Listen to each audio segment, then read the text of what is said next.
దేవుని పరిశుద్ధ నామానికి స్తోత్రం కలుగును గాక. హల్లెలూయా.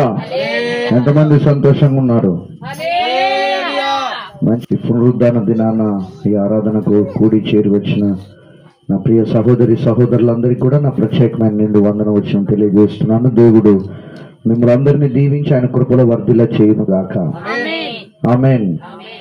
పోయిన వారం మనం ఆదాము యొక్క కుటుంబం గురించి, అవ్వ కట్టిన గృహం గురించి మనం నేర్చుకున్నాం. ఈ వారం లోతు భార్యని జ్ఞాపకం చేసుకొనుడి అని లూకాసు సువార్త 17:32 ప్రభు చెప్పారు. అంతకంటే ముందు మన మూల వాక్యం మర్చిపోకూడదు. సామెతల గ్రంథం 14:1 జ్ఞానవంతురాలు తన ఇంటిని కట్టును, 3 రాళ్ళు తన ఇంటిని పెరికి వేసుకొను. 3 రాళ్ళు. ఇక్కడ మనం ఇప్పుడు లూకాసు వార్త 17:32 గనక మనం చూస్తే చూడండి, ప్రభు అయిన యేసు ఇలా చెప్పారు, లోతు భార్యను జ్ఞాపకం చేసుకొనండి. చాలు. చూస్తే నా దేవుని బిడ్డలారా, సామెతల గ్రంథం 10:7 నీతిమంతులను జ్ఞాపకం చేసుకోవటం ఆశీర్వాదకరమని వ్రాయబడి ఉందన్నమాట. కానీ లోతు భార్య నీతిమంతురాలు కాదే. మరి ప్రభు ఎందుకు ఇలాగా ఆమె గురించి చెబుతూ వస్తున్నాడు? అసలు ఆమె తన కుటుంబమును ఎలా కట్టుకుందో చూసిన తర్వాత ప్రభు దగ్గర నుంచి ఆమెను ఎందుకు జ్ఞాపకం చేసుకోమన్నాడో ఆ ప్రశ్నకు సమాధానం తెలుసుకుందాం. అర్థమైనాయి నా మాటలు? ఏమర్థమైంది? దేవుడు యేసు ప్రభు ఎందుకు చెప్పాడు ఆమె నీతిమంతురాలు కాదు? సామెతల గ్రంథం 17 ఏమనుంది? నీతిమంతులను జ్ఞాపకం చేసుకొనుట ఆశీర్వాదకరం ఉంది. మరి లోతు భార్య నీతిమంతురాలా కాదా? వాక్యం ధ్యానించిన తర్వాత నీతిమంతురాలు కాకపోతే మరి ఎందుకు జ్ఞాపకం చేసుకోమన్నాడు? ప్రశ్నకు సమాధానం తర్వాత తెలుసుకుందాం. ఆమేన్. ప్రశ్నలో నుంచి ఇప్పుడు లోతు భార్య కట్టిన కుటుంబం గురించి మనం నేర్చుకుందాం. లోతు భార్య కట్టిన కుటుంబం గురించి మనం నేర్చుకుందాం. ఇక్కడ మనం గమనిస్తే లోతు తన బాబాయ్ అయినటువంటి అబ్రహామును విడిచి వెళ్ళిన తర్వాత వెళ్ళి సొదొమ గొమొర ప్రాంతంలో చాలా సుందరంగా కనపడుతున్నటువంటి, అందంగా ఉన్నటువంటి, ఎలాంటి కొరతలు లేనటువంటి ప్రాంతాన్ని ఎంపిక చేసుకొని జీవిస్తున్న కాలంలో లోతుకు తన భార్య 2 కుమార్తెలకు జన్మనిచ్చిందనమాట. లోతు యొక్క భార్య 2 కుమార్తెలకు జన్మనిచ్చింది. వారిద్దరిని పెంచుచు ఒక బాధ్యతను కలిగి జీవిస్తుంది లోతు భార్య. ఆమె పేరు అయితే రాయబడలేదు. ఆమె పేరు ముందలైతే వాళ్ళ భర్త గారి పేరే ప్రతిసారి పలుకుతూ వస్తుంది. పేరు లేని స్త్రీలు చాలా మంది ఉన్నారు బైబిల్ గ్రంథంలో. దాంట్లో ఈమె ఒక ఆమె పేరు ఉండదు. ఇక్కడ చూస్తే నా దేవుని బిడ్డలారా, 2 కుమార్తెలకు జన్మనిచ్చింది. వారిద్దరిని పెంచుచూ ఒక బాధ్యత కలిగి జీవిస్తుంది. సొదొమ గొమొరలో తన ఇంటిని కట్టుకుంది.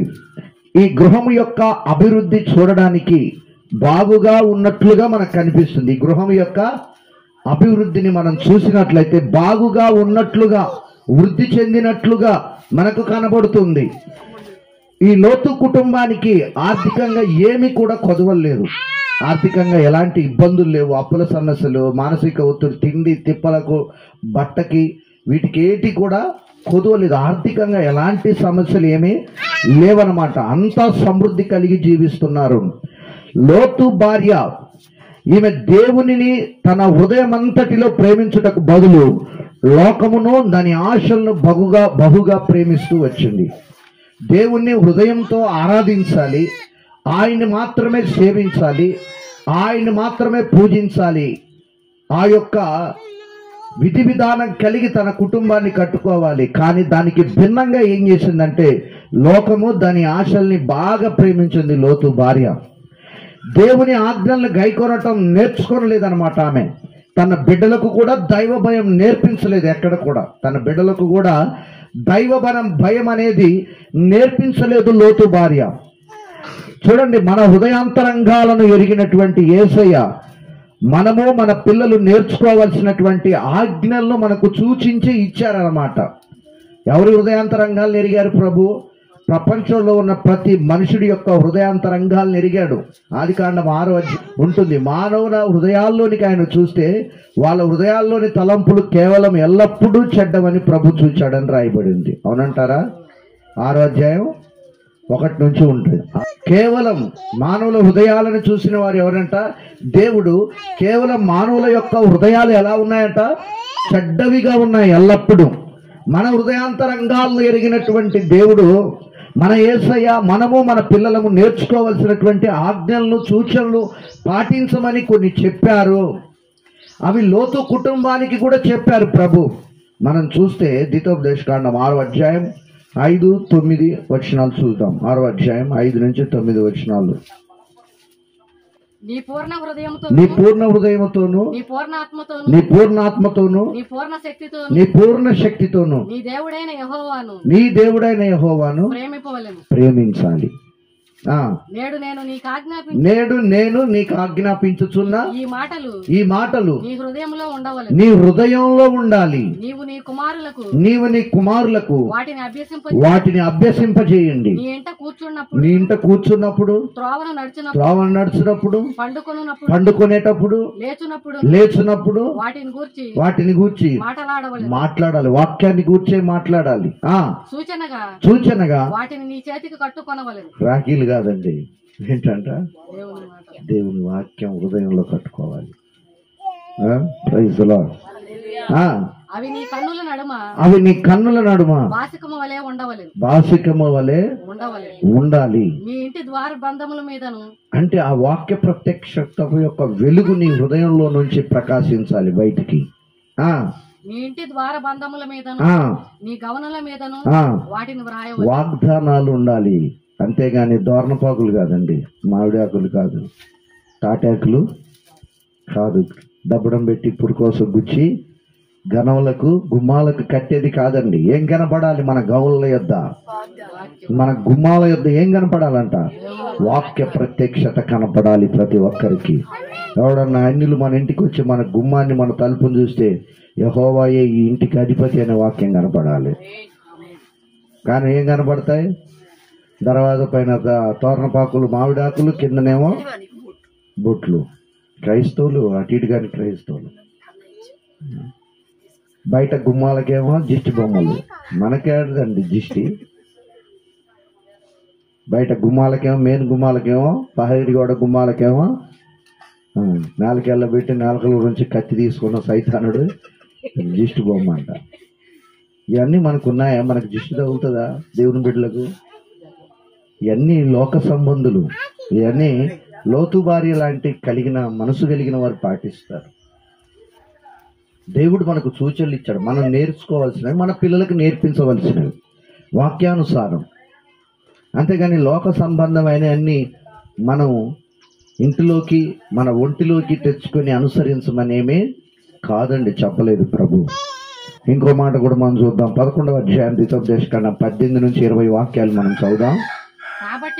కాబట్టి మీరు నా మాటలను నీ హృదయంలోను నీ మనసులోను ఉంచుకొని వాటిని మీ చేతుల మీద సూచనలుగా కట్టుకొనవలెను. అవి మీ కన్నుల నడుమ బాసికములుగా ఉండవలెను. నీవు నీ ఇంట కూర్చుండునప్పుడు, త్రోవన నడుచున్నప్పుడు, పండుకొనున్నప్పుడు, లేచున్నప్పుడు వాటిని గూర్చి మాట్లాడుచు వాటిని నీ పిల్లలకు నేర్పి. నీ ఇంటి పిల్లలకు నేర్పి అనే మాట అండర్లైన్ చేసుకోండి. మీ పిల్లలకు మీరేం చేయాలి? వాక్యాన్ని నేర్పాలి. వాక్యాన్ని నేర్పాలి మీ పిల్లలకు. నేర్పి నీ ఇంటి ద్వారబంధముల మీదను నీ గౌనుల మీదను వాటిని వ్రాయాలి. చూడండి, లోతు భార్యగా పిల్లలకు దేవుని మాటలు నేర్పలేదు, దేవుని ఆజ్ఞలను గైకొనలేదు, హృదయం అంతటితో దేవుణ్ణి ప్రేమించలేదు, లోకమును ప్రేమించిందన్నమాట. ఈరోజు మన పరిస్థితి, స్త్రీలుగా మీ పరిస్థితి ఎలా ఉందో మీరు ఇంత పరిశీలన చేసుకొని మారు మనసు పొందండి. కుటుంబ వ్యవస్థలో మీరు స్త్రీలకు ప్రాధాన్యత ఇవ్వబడింది బైబిల్ గ్రంథంలో. జ్ఞానవంతురాలు అమ్మా, చెప్పండి. జ్ఞానవంతురాలు అనే ఒక స్త్రీ ఒక ముద్రను మీరు వేసుకోవాలి, కానీ మూఢురాలు అనే ముద్ర మీకు దేవుని బిడ్డలుగా మీకు పడకూడదు. ఈరోజు మీ పిల్లలకు వాక్యం నేర్పించాలి, మీరు వాక్యం నేర్చుకోవాలి, మీరు ప్రార్థన పరులు కావాలి, మీ పిల్లలు ప్రార్థన పరులు కావాలి. అలా ఉన్నప్పుడే మీ కుటుంబాల్లో మీరు దేవుని ప్రత్యక్షతను, దేవుని మహిమను, దేవుని కార్యాలను చూడగలుగుతారు. ఆమేన్. అంతేగాని తాటాకులు, ఈతాకులు ఇవన్నీ కట్టుకొని, మామిడాకులు కట్టుకొని ఆచారాలు పాటిస్తే కుదరదండి. హల్లెలూయా. దేవుని వాక్యం మనం కనపడాలంటే చేతులకు కంకణాలు కట్టుకోవటం, పాస్టర్లకు కూడా కొంతమందికి జాడ్యం ఉంది. వాక్యంలో పరిపూర్ణత చెందకుండా బతుకు తెరువు కోసం బైబిల్ పట్టుకొని వచ్చి అందులో ఏముందో తెలియకుండా ఇష్టానుసారంగా జీవిస్తూ సంఘాలను కూడా లోకంలోనికి నడిపిస్తున్న వారు కొంతమంది చాలా మంది ఉన్నారు. లోకంతో మమేకం చేస్తూ, అన్నిటిని ప్రోత్సహిస్తూ, సంఘాలను భ్రష్టు పట్టిస్తూ, దేవుని రాజ్యానికి కాకుండా సైతాని యొక్క నరక కోపానికి పాత్రులుగా సంఘాలను చేస్తున్నటువంటి సేవకులు కూడా కోకొల్లలుగా ఉన్నారు. మన చుట్టుపక్కల కూడా ఉన్నారు. చూడండి, అందుకని స్త్రీలుగా మీ హృదయం అంతటితో దేవుణ్ణి విశ్వసించి మీ పిల్లలకు ఏం నేర్పించాలి? వాక్యమును నేర్పించాలి, ప్రార్థన నేర్పించాలి, పాటలు నేర్పించాలి, మర్యాద నేర్పించాలి, పద్ధతి నేర్పించాలి, ఇతరులతో మాట్లాడే విధానం నేర్పించాలి. మీరు ఇతరులతో మాట్లాడే మాటలు నేర్చుకోవాలి. మా ప్రౌలిక అమ్మాయి ఒక అమ్మాయి బిట్టగూడ అమ్మాయి జాబ్ చేస్తుంది. ఆ అమ్మాయి రోజు ప్రౌలికతో పాటు నేను సాయంకాలం ఎక్కించుకొచ్చి పాలకిల్లో దింపితే వాళ్ళ ఊరు వాళ్ళ బాబాయ్ వచ్చి ఎక్కించుకుపోతాడు. ఒకరోజు నేను ఆటోకి వెళ్ళి అక్కడ కూర్చున్నాను, సాయంకాలం పూట ఆటోలో కూర్చుంటే ఆ అమ్మాయి నన్ను చూసి ఓ ఏంది ఇక్కడ ఉన్నావు అంటుంది. ఓ ఏందంట. కొంతమందికి మాట్లాడడం కూడా రాదు, నేను సేవకునని తెలుసు. ఏంది అంకుల్ ఇక్కడ ఉన్నారేంటి అంటే ఎట్లుంటుంది? ఓ ఏంది అని అంటే దాన్ని ఆ మాటకు అర్థమేంటి? వేరే వాళ్ళ ఏంటి ఆ మాటకు అర్థమేంటి? ఆ భాష విధానం ఏంటి? పిల్లలకు నేర్పించాలి, ఎవరిని ఎలా మాట్లాడాలి, పెద్ద వయసులో ఎలా మాట్లాడాలి, నా వయసు కలిగిన వారిని, మీ వయసు కలిగిన వారిని, మా తాత నాయనమ్మ వయసు కలిగిన వారిని వాళ్ళని ఏమని పిలవాలి. ఇవన్నీ నేర్చుకోకపోతే లోకంలో పిల్లలు పాడైపోతారు, ఇతరులు చెడ్డగా అర్థం చేసుకుంటారు, పెడార్థాలు తీస్తారు. ప్రతిదీ మన పిల్లలకు మనం నేర్పించుకోవాలి దేవుని బిడ్డలుగా. లోకస్తుల గురించి నేను చెప్పటం లేదు, అన్నీ నేర్పించుకుంటేనే మీరు జ్ఞానవంతురాలు అనిపించుకుంటారు. పురుషులు దేవుని ఉదయం వెళ్తారు, రాత్రికి వస్తారు పనులు చూసుకొని. సకల బాధ్యతలు నీ మీద ఉన్నాయి. అందుకనే బైబిల్లో మీరు మూల స్తంభాలు అని దేవుడు పోల్చాడు. చాలా బాధ్యత మీ మీద ఉంచాడు. ఒక ఇల్లు పిల్లర్స్ మీద ఎలా ఇంటి బరువునంత మోస్తూ ఇంటి వారికి సంరక్షణ ఇస్తుందో, మీరు కూడా కుటుంబ వ్యవస్థకు పిల్లర్స్ లాంటి వాళ్ళు. మీరు లేకపోతే కుటుంబ వ్యవస్థ పడిపోద్ది. ఒక స్త్రీ కుటుంబ వ్యవస్థను విడిచి వెళ్ళిపోతే ఆ కుటుంబం కుంటుబట్టిపోయి చీకటి పడిపోద్ది. ఈ విషయం మీరు ఆలోచన చేసుకోవట్లేదు. అందుకనే దేవుణ్ణి ప్రేమించాలి. మీరు మొదటిగా ఎవరిని ప్రేమించాలి? దేవుణ్ణి హృదయం అంతటితో ప్రేమించి ఆయన ఆజ్ఞల్లో ఆయన వాక్యాన్ని ఎవరికి నేర్పించాలమ్మా? మీ పిల్లలకు. అంతేగాని లోక సంబంధమైనవన్నీ నేర్పించకండి. మీరే మీ పిల్లలు మీరే పాడు చేయకండి. అర్థమవుతుందా? మీ పిల్లలు మీరే. కొంతమంది చెడ్డవి నేర్పిస్తారు పిల్లలకు, మంచి నేర్పించరు, మంచి బుద్ధులు నేర్పించరు, చెడ్డ ఆచారాలన్నీ పద్ధతులన్నీ నేర్పిస్తూ ఉంటారు పిల్లలకు. అట్లాంటి యొక్క భ్రష్టత్వంలో నుంచి బయటికి రావాలి, చీకటి జీవితాల్లో నుంచి బయటికి రావాలి. అలా వచ్చినప్పుడే మనం వెలుగు సంబంధులు అనబడతాం. ఆమేన్. నేర్పే వాళ్ళు లేరా లోకంలో? చాలా మంది ఉన్నారు. ఈ చుట్టుపక్కల పాలకీడులోనే ఉన్నారు, మొత్రపాలనలో కూడా ఉన్నారు. వేరే ఊరు దాకా ఎందుకు మనకి? తల్లిదండ్రులు అంటే పిల్లల యొక్క ఉన్నత స్థితిని, వారి నడవడికని దిద్దే వాళ్ళుగా తల్లులు ఉండాలి. Praise the Lord. హల్లెలూయా. బిడ్డలు తప్పు చేస్తున్నారంటే తప్పు దిద్దాలి. ఏం దిద్దాలమ్మా? తప్పును దిద్దాలి, అంతేగాని ప్రోత్సాహపరచొద్దు. తెలిసినప్పుడు దవడల దగ్గరికి వత్తాలి. ఏమొత్తాలి? దవడలు దగ్గరికి వత్తాలి, అంతేగాని ఎంకరేజ్ చేయకూడదు. అట్లాంటి వాళ్ళు చాలామంది ఉన్నారు. అందుకనే స్త్రీలుగా కుటుంబ వ్యవస్థలో మీ విలువను మీరు కాపాడుకోవాలని పరిశుద్ధాత్మ దేవుడు తెలియజేస్తున్నాడు. మీరు మార్చబడాలి. అందుకనే ఇవన్నీ నేర్పించకండి పిల్లలకు. పాత అలవాట్లు, పాత పద్ధతులు, నామకార్థమైన జీవితానికి స్వస్తి పలకండి ఈ రోజు నుంచి. ఏ జీవితానికి? నామకార్థమైన క్రైస్తవ జీవితానికి స్వస్తి పలకండి. పిల్లలకు వాక్యమే నేర్పించండి, ప్రార్థనే నేర్పించండి. అది మనకు తగదు నాన్న అని చెప్పండి చిన్నప్పటి నుంచి. అన్నలాగా వాడు ఎందుకు తప్పిపోతాడో మనం చూద్దాం. హల్లెలూయా. తప్పిపోతాడా? చెప్పండి. తప్పిపోరు. మనం ఏం చెప్తే వాళ్ళు వినాలి మన మాట. అలా మనం దేవుళ్ళు ఎదిగించుకోవాలి. ఆమేన్.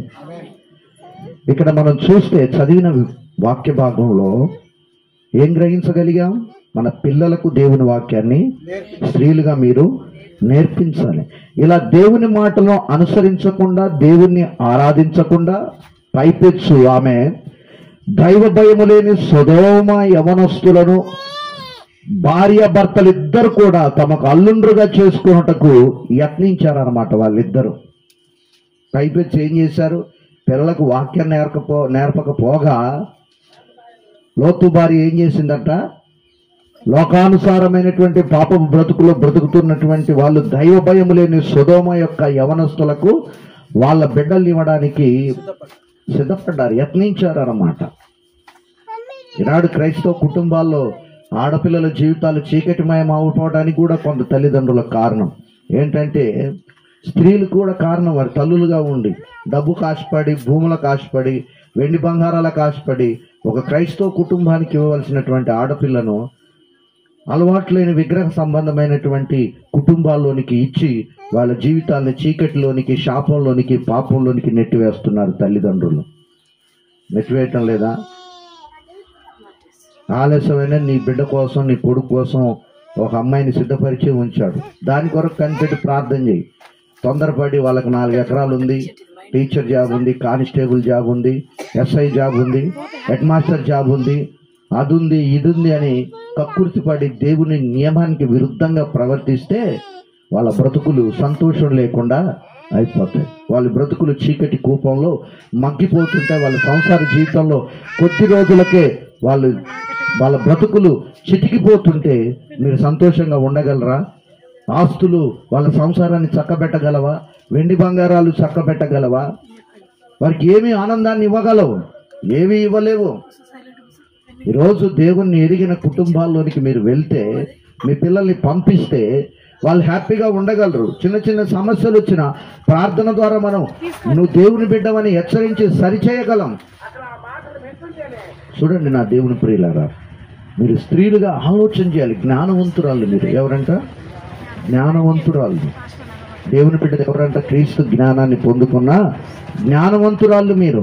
తప్పటడుగులు వేయకూడదు, తప్పుడు ఆలోచనలు చెయ్యకూడదు.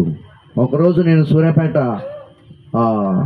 పోలీస్ స్టేషన్లో ప్రౌలికని ఎగ్జామ్ రాయడానికి వెళ్ళినప్పుడు ఆటో అడ్డుగా పెట్టాను. నన్ను ఆటో తీసుకెళ్ళి పోలీస్ స్టేషన్లో పెడితే అక్కడ వెళ్ళి వెయిట్ చేస్తుంటే అమెరికాలో చదువుతూ గొప్ప ఉద్యోగం, కోట్లకు ఉందంట. ఒక్కటే కూతురు, పెళ్లి చేసింది. తిన్న ఒక 10 తరాలు తరగని ఆస్తుందట. కానీ చేసుకున్న భర్తతో సంసారం చేయలేక స్టేషన్ల చుట్టూ తిరుగుతుంటే వాళ్ళ తల్లి నన్ను పిలిచి, మీలాంటి వాళ్ళే సంతోషంగా ఉంటున్నారు, నేను క్రైస్తవునని తెలియదు ఆమెకి, మీలాంటి వాళ్ళు హ్యాపీగా ఉంటున్నారు, దీనికి ఏం పోయే కాలం వచ్చింది?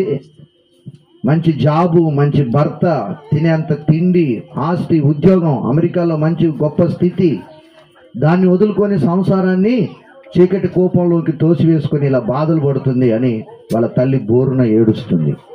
అంటే ఇవన్నీ ఉన్నా సంతోష సమాధానాలు ఇవ్వలేవు. దేవుడు మాత్రమే మనకు సంతోషం ఇవ్వగలడు. ఆమేన్. నువ్వు ఏమీ లేని అతన్ని చేసుకున్నా దేవుడు కలిగి ఉంటే దేవుడు ఆ కుటుంబాన్ని చక్కదిద్దగలడండి. ఆమేన్. దేవుని ప్రేమ ఉంటే చాలు. ఎన్ని వెండి బంగారాలు డబ్బులున్నా అవేవి ఆనందాన్ని, సుఖాన్ని ఇవ్వలేవండి. అందుకనే మీ పిల్లల గురించి మీరు ఆలోచన చేయాలి. ఏం చేయాలి? దైవికమైన ఆలోచనలు చేయాలి. అందరు చెప్పండి. ఇవన్నీ మాకెందుకు అయ్యగారు అంటారా? అందరికీ ఎందుకు ఈ మాటలంటే, జ్ఞానవంతురాలు తన ఇంటిని, మీరు చాలా ప్రాముఖ్యమైన వారు స్త్రీలు. చెప్పండి. చాలా ఉన్నత, మీ విలువ తెలుసుకున్న వాళ్ళు, మీ భర్త కనుక మీ విలువ తెలుసుకోగలిగితే జ్ఞానం ఉన్నోడైతే మిమ్మల్ని అసలు విడిచిపెట్టడు. విలువ తెలియకనే వాళ్ళు అలా ప్రవర్తిస్తున్నారు. మీరు ఓర్చుకోండి. మీ విలువ ఏంటో బయటపడడానికి ప్రయత్నించండి. దేవుని దగ్గర ప్రార్థించండి. ఆమేన్, హల్లెలూయా. ఎందుకంటే మనం విలువ పెట్టి కొనబడిన వారం. ఆమేన్. ఏం పెట్టి కొనబడ్డాం? విలువ పెట్టి చాలా విలువ కలిగిన వాళ్ళం మనం. ఆమేన్. దేవుని దూతలు వీరిని దర్శించిన కాలమందు వారిని పరిశుద్ధంగా ఆహ్వానించడానికి, అంటే దూతల్ని పరిశుద్ధంగా ఆహ్వానించడానికి సొదొమ గొమొర్రా పట్టణం ఎలా సిద్ధంగా లేదో అలాగే ఈ గృహం కూడా వారిని సంతోషంగా ఆహ్వానం పలకడానికి సిద్ధంగా లేరు. ఎవరు వచ్చారు? వాళ్ళు దేవదూతలు. ఎవరు వెంట పెట్టుకొని వచ్చారు? లోతు ఊరి గవిని వద్ద కూర్చొని వారిని వెంట పెట్టుకొని వచ్చినప్పుడు ఆడపిల్లలు తల్లి కలిసి మర్యాదగా భర్త బంధువుల్ని తీసుకొస్తున్నాడని వాళ్ళ ఆహ్వాన వచనం పలికి మంచినీళ్ళు ఇచ్చి తొందరగా ఇంట్లోకి ఆహ్వానిస్తే ఆ దుష్టుల యొక్క చూపు వాళ్ళ మీద పడకుండా ఉండేది కదా, దుష్టులకు అవకాశం దొరకకుండా ఉండేది కదా. కొంతమంది బయటనే ఉంచుతారు, సేవకులు వచ్చిన ఇంట్లోనికి రానివ్వరు. కొన్ని మంచినీళ్ళు కూడా ఇవ్వరు. ఏంటో మరి బయట నిలబెట్టిన బయట నుంచే పంపించే రకాలు ఉంటారు. వాళ్ళకి ఆశీర్వాదం రాదు. నా సేవకుడు గిన్నెడు చన్నీళ్ళు ఇస్తే ప్రతిఫలం ఉంటుందని దేవుడు చెప్పారు. ఆమేన్. వాళ్ళు అడుగుపెట్టిన స్థలాన్ని దీవిస్తానని ప్రభు చెప్పారు. ఆమేన్. అందుకనే ఆ దూతలకు ఆహ్వానం పలకటానికి కూడా వీళ్ళకు బద్ధకం. ఏంటంట చెప్పండి? దూతలను అదే వాళ్ళ అమ్మింటి వాళ్ళు అయితే ముందలుగానే పరుగులు ఎత్తుకుని వెళ్ళేదేమో, మార్గం మధ్యలోనికే వెళ్ళి పట్టుకొచ్చేదేమో. అంతేనా? Praise lord. కరెంట్ పోయిందా? దేవునికి స్తోత్రం కలుగును గాక. అదే వాళ్ళ తల్లిగారింటి వాళ్ళు అయితే రెక్కల గుర్రం లాగా పరుగులు తీసి పట్టుకొని వచ్చేది ముందే. వాళ్ళు ఏమన్నా లోతు ఇంటి వాళ్ళ? లోతుకు కూడా వాళ్ళు తెలియదే. వాళ్ళు దేవుని దూతలని గ్రహించగలిగాడు. కానీ వీళ్ళ కుటుంబం ఒక స్త్రీగా ఒక సరైన విధంగా దేవుని యొక్క దూతలకు అతిథులుగా వచ్చినటువంటి వారికి ఆహ్వానం పలకడానికి ఆ పట్టణం సిద్ధంగా లేదు, ఈ కుటుంబం కూడా సిద్ధంగా లేరు. అవివేకంగా ఉన్నారు. మూడు రాలుగా కనబడుతుంది. దేవుణ్ణి గురించి ఏమి బోధించలేదు వాళ్ళ అల్లులకు. లోతు గాని, లోతు భార్య గాని ఏ రోజైనా నోరు తెరిచి దేవుని గురించినటువంటి బోధ పట్టణానికి చేయకపోయినా పర్వాలేదు, కానీ అల్లుళ్ళుగా చేసుకోబోతున్నటువంటి వారికి ముందుగానే చెప్పుకోలేక, సువార్త చెప్పలేకపోయారు, దేవుని ప్రేమను పంచలేకపోయారు, యేసయ్య యొక్క శక్తి మహిమ ప్రత్యక్షతను వాళ్ళు తెలియజేయలేకపోయారు. చెప్పలేదు. వాళ్ళు సువార్త చెప్పలేని యొక్క సోమరిపోతులాగా ఉన్నారు. వాళ్ళు ఎలా ఉన్నారు? సోమరిపోతులు. సువార్త కూడా చెప్పలేని సోమరితనంలో వాళ్ళు ఉండిపోయారన్నమాట. దూతల దర్శనం తర్వాత లోతు తన అల్లులకు యెహోవా ఈ పట్టణం నాశనం చేయబోతున్నాడు, మనం వెళ్దాం అంటున్నాడు. ఎప్పుడు? దూతలు దర్శనము తర్వాత. అప్పుడు అల్లుల మీద ప్రీతి కలిగి అప్పుడు దేవుడి అప్పుడు వాడి మూర్ఖుడు వాడికేం అర్థమవుతుంది? దేవుడి కోపం. ఇప్పుడు దేవుడు అంటే సరిగా తెలియని వాళ్ళకు, లోకస్తులకు మనం నరకం, పరలోకం, దేవుడు అంటే వాళ్ళకు వ్యంగ్యంగా లేదా? వాళ్ళు మనల్ని ఎద్దేవా చేయటం లేదా? వెరితనంగా చూడటం లేదా? ముందే వీళ్ళకు చెప్పుంటే దేవుని గురించిన విలువలు వీళ్ళు నేర్చుకునే వాళ్ళు కదా. వీళ్ళ బిడ్డలకే తెలియదు, ఆడపిల్లలకు, ఇంకా వాళ్ళకేం తెలుస్తుంది? ఇంట్లో క్రైస్తవ కుటుంబంలో పెరుగుతున్న వీళ్ళకే ఈ సర్వోన్నతుడైన దేవుని యొక్క శక్తి విలువలు నేర్పించలేదు తల్లి. ఇంకా వాళ్ళేం నేర్చుకుంటారు? ఇంకా వాళ్ళేం అనుసరిస్తారు? ఇప్పుడు పట్టణం నాశనం అయిపోయే ముందల పరుగులెత్తుకొని వెళ్ళి పట్టణం నాశనం చేయబోతున్నారు. మీరు రండి. ఎంత ఆశో వాళ్ళు కూడా రక్షించబడ్డారు. కొంతమంది ప్రార్థన చేస్తారు, నేను రక్షించబడ్డాను, మా అమ్మ బాప్తీసం తీసుకెళ్ళి మా నాన్న బాప్తీసం, ఆయన నీ పరలోకం జ్ఞాపకం చేసుకుంటే ఏంది జ్ఞాపకం చేసుకుంటాడు? పప్పులేవి ఉడకవు అక్కడ. ఇక్కడ ఉడుకుతాయి, అక్కడైతే ఉడకవు. అక్కడ ఎంత మాత్రం దోషిని నిర్దోషిగా ఎవడి లెక్కలు వాడి, ఎవడి తీర్పు వాళ్ళది, ఎవరి భారం వాళ్ళే భరాయించాలి. నీ రక్షణ అయితే నువ్వు ఒకదాని పోతావు. ఆమేన్. ధనవంతుడు అదే అన్నాడు కదా, నేను పోయి మా తమ్ములో చెప్పుకొని వస్తా అన్నాడు. అరే నాయన, నువ్వు నోరు మూసుకొని కూర్చో, అక్కడ ఏలియా, మోషే ప్రవక్తలు వాళ్ళకున్నారు, వాళ్ళు చెప్పిన అమ్మాలి, కానీ నువ్వు పోయి చెప్తే నమ్మేది ఏంటని అన్నాడు. హల్లెలూయా. అందుకని చూడక నమ్మిన వారు ధన్యులు అని చెప్పాడు. వాడు చూడకుండా నన్ను విశ్వసించాలి. నువ్వు వెళ్ళి నరకంలోంచి వెళ్ళి మళ్ళీ నువ్వు వెళ్ళి డిమింగినని పాడిమించి లేచి చెప్తే వాళ్ళు నమ్మేంత విశ్వాసులు, అట్లాంటి విశ్వాసులు నాకు అవసరమే లేదు. నన్ను చూడకుండానే నేను ఉన్నవాడను, నేను అనువాడను అని నమ్మే ఫ్యామిలీ దేవునికి కావాలి. ఆమేన్. హల్లెలూయా. మీలో ఎంతమంది ఉన్నారా? చూడండి, అయితే తన అల్లుళ్ళకు చెప్పినప్పుడు తన అల్లుళ్ళ దృష్టికి అతడు ఎగతాళిగా కనపడ్డాడు. ఎగతాళి చేశారు వాళ్ళు. పిచ్చి మొహోడ, దేవుడేంటి, దేవుని ఉగ్రత ఏంటి, నీకేమన్నా మైండ్ ఖరాబ్ అయిందా? లోతుని ఏమంటున్నారు, నీకేమన్నా మైండ్ ఖరాబ్ అయిందా? దేవుని ఉగ్రత ఏంటి, ఇంత ఎంజాయ్ చేస్తుంటాం మేము అని ఆయన్ని ఎగతాళి చేయటం, దుయ్యబట్టడం ప్రారంభించారు. చూడండి, ఏమి చెయ్యలేక అక్కడి నుంచి లోతు తల ఉంచుకొని వెళ్ళిపోతున్నాడు. లోతు భార్య యొక్క హృదయం జీవము సొదొమ ఆస్తిలో నిమగ్నమైంది. ఆమె భార్య యొక్క హృదయం ఎక్కడుందంట? ఆస్తిలో నిమగ్నమైంది. ఆమె జీవం కూడా, ప్రాణం అంతా. కొంతమంది ప్రాణం ఎక్కడెక్కడో ఉంటుంది, ఉండవలసిన కాడ ఉండదు. ఏడుంటుందంటే నా ప్రాణం ఆడుంది, నా ప్రాణం చిన్నోడి మీద ఉంది, నా ప్రాణం పెద్దోడి మీద ఉంది, నా ప్రాణం కూతురు మీద ఉంది, నా ప్రాణం బంగారం మీద ఉంది, నా ప్రాణం ఇంటి మీద ఉంది. కొంతమందికి ఏందో ప్రాణాలు ఎక్కడ ఉండాలంట? మన ప్రాణం యేసయ్య దగ్గర ఉండాలి. మన ప్రాణం యేసయ్య ఉండాలి. ఆమేన్. ఎవరైతే నువ్వే నా ప్రాణం అని చెప్తారో అస్సలు నమ్మకండి. వాళ్ళే అది కరెక్ట్ మాట చెప్పాడు. వాళ్ళే మన ప్రాణాలు తీస్తారు.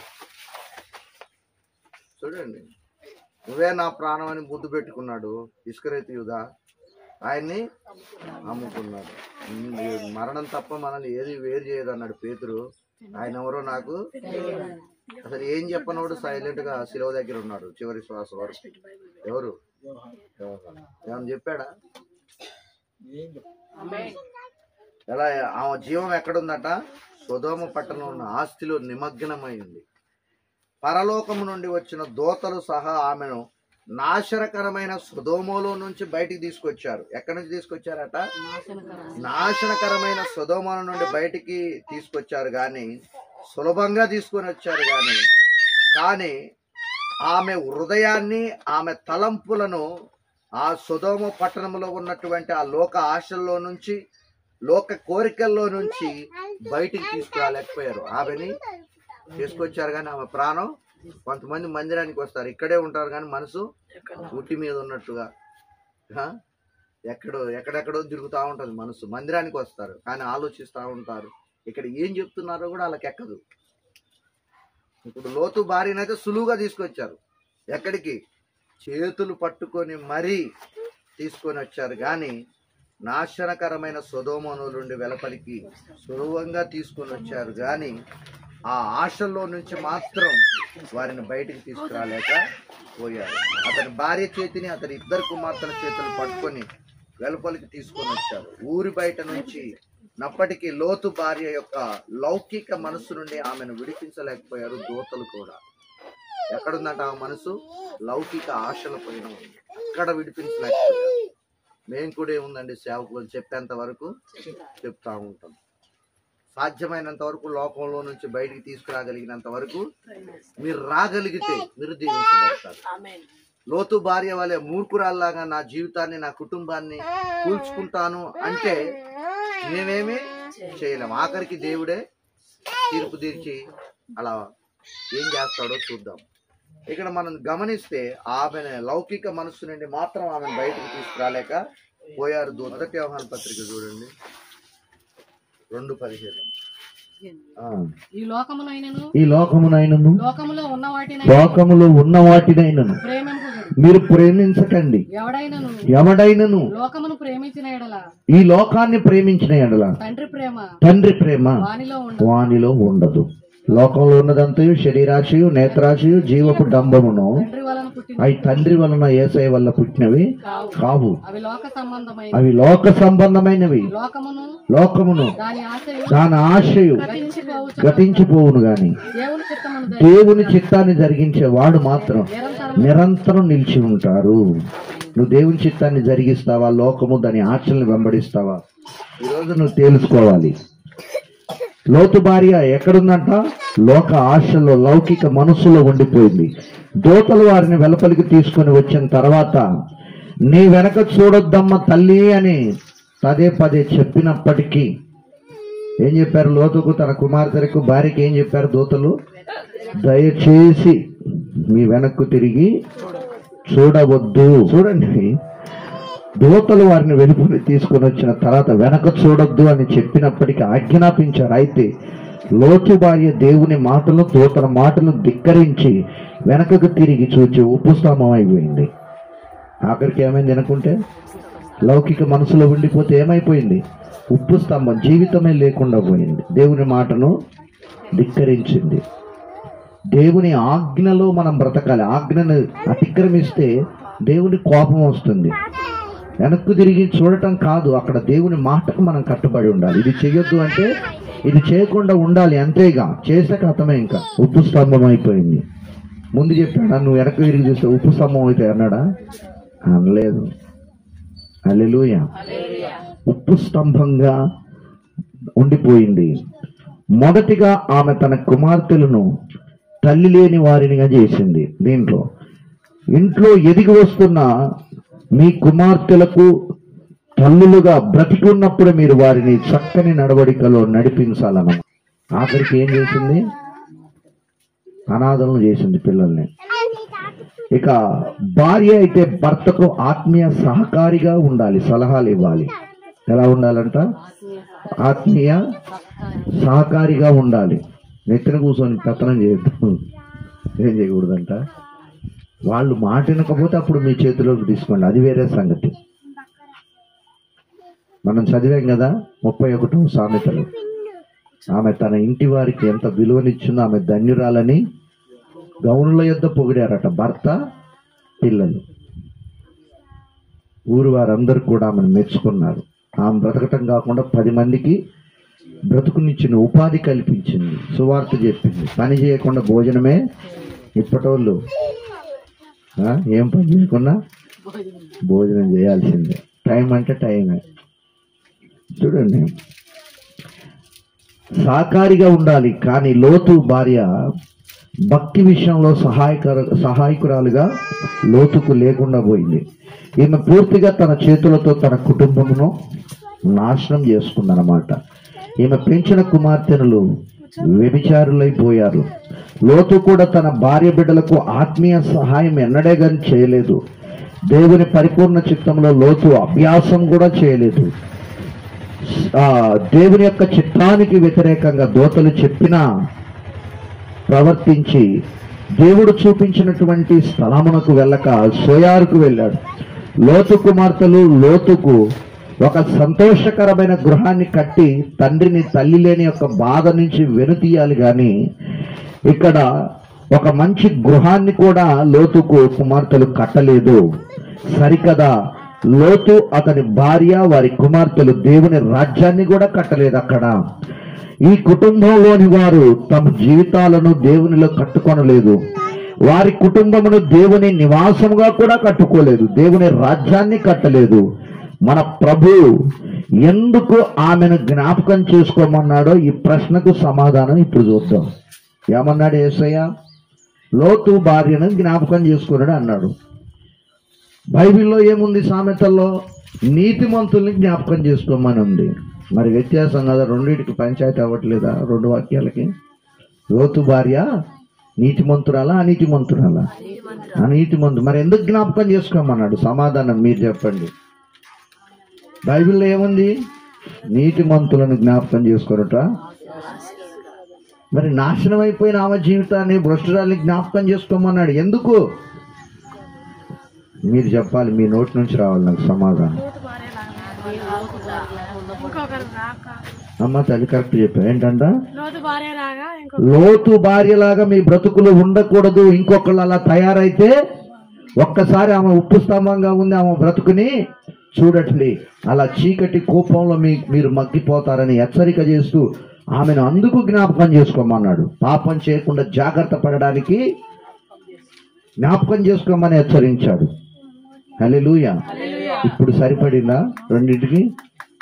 ఇదేమో పాపం చేయకుండా జాగ్రత్త పడడానికి, అదేమో ఆశీర్వదించబడడానికి. అది నీతిమంతుల్ని జ్ఞాపకం చేసుకోవడానికి ఆశీర్వాదం, ఇది పాపంలో కాలు జారకుండా తప్పించుకోవడానికి జాగ్రత్తలు, అందుకు జ్ఞాపకం చేసుకోమన్నాడు. హల్లెలూయా.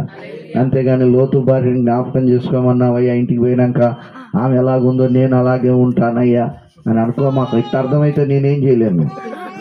అట్లా అర్థం చేసుకో మాకు ఆ వాక్యం. ఆమె కుటుంబాన్ని కట్టుకోలేదు, దేవుని రాజ్యాన్ని బిడ్డలకు కట్టలేదు, భర్తను కట్టలేదు.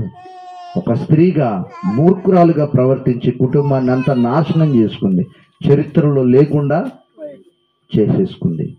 కారణం మూఢురాలు తన చేతులతో తన ఇంటిని పెరికి వేసుకుంటుంది. మరి మీరు ఎవరో, మూఢురాలువా జ్ఞానవంతురాలువా? దేవునికి స్తోత్రం. ఏమర్థమైంది? లోతు భార్య ఎలా అయిపోయింది? ఏమేం కట్టలేదు ఆమె, సహకారిగా.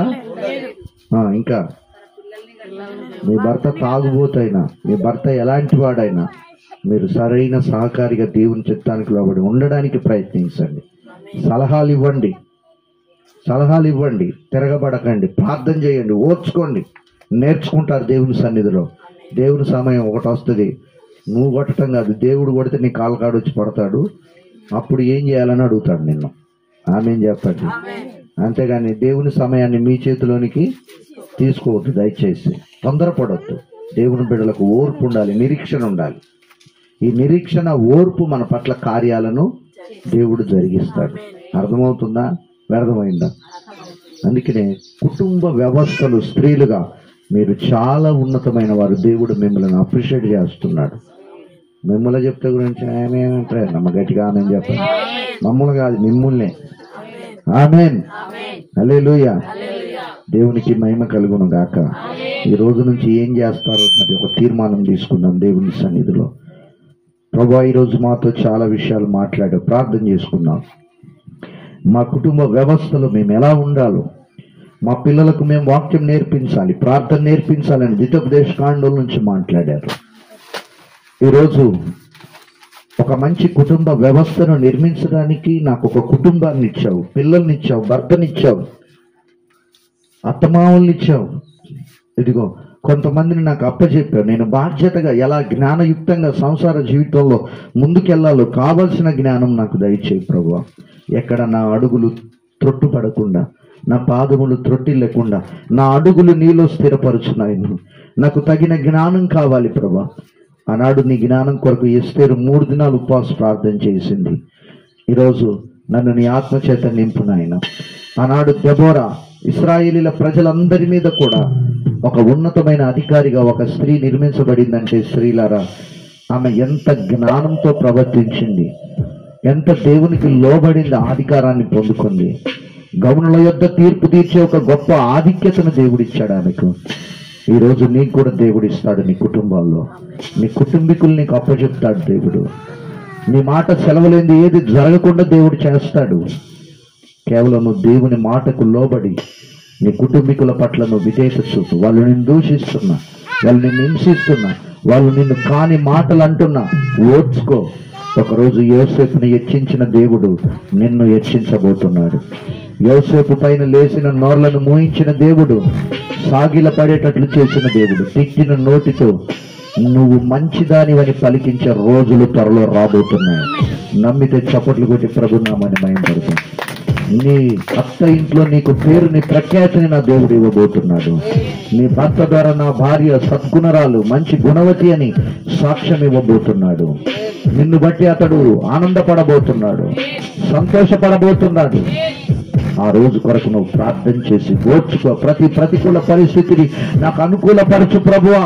ఓర్చుకునే శక్తిని కుటుంబ వ్యవస్థలో నాకు దయచేయి ప్రభువా. నా పిల్లలకు నేను నీ మాటలు నేర్పిస్తాను. ఇప్పటి వరకు నేర్పించలేదమ్మా, నేర్పించుకుంటాను ప్రభువా. ఆ సమయాన్ని నాకు దయచేయి ప్రభువా. లోతు కుమార్తెల వలె, బిడ్డల వలె, లోతు భార్య వలె మా కుటుంబం ఉండకూడదు. ఈరోజు నీకు ప్రీతికరమైన కుటుంబంగా మా కుటుంబాలు కట్టబడాలి. ఆత్మ సంబంధమైన ఎదుగుదల నాకు కావాలి ప్రభు అని అడుగు దేవుని ప్రార్థన చేసుకుంటాం. ఈ సమయంలో దయగలిగిన మా తండ్రి, విత్తబడిన వాక్యం 30 60 100 ప్రతి బిడ్డ హృదయంలో నీరు కట్టి ఫలింపజేసి మహిమ పొందమని దుష్టుడు దొంగిలించకుండా మంచి నీళ్ళు పడిన విత్తనము వలె వారి హృదయాల్లో వాక్యము ఫలభరితంగా మార్చబడినట్లుగా కృప సహాయముని ఉన్నాను. యేసయ్య సర్వశక్తి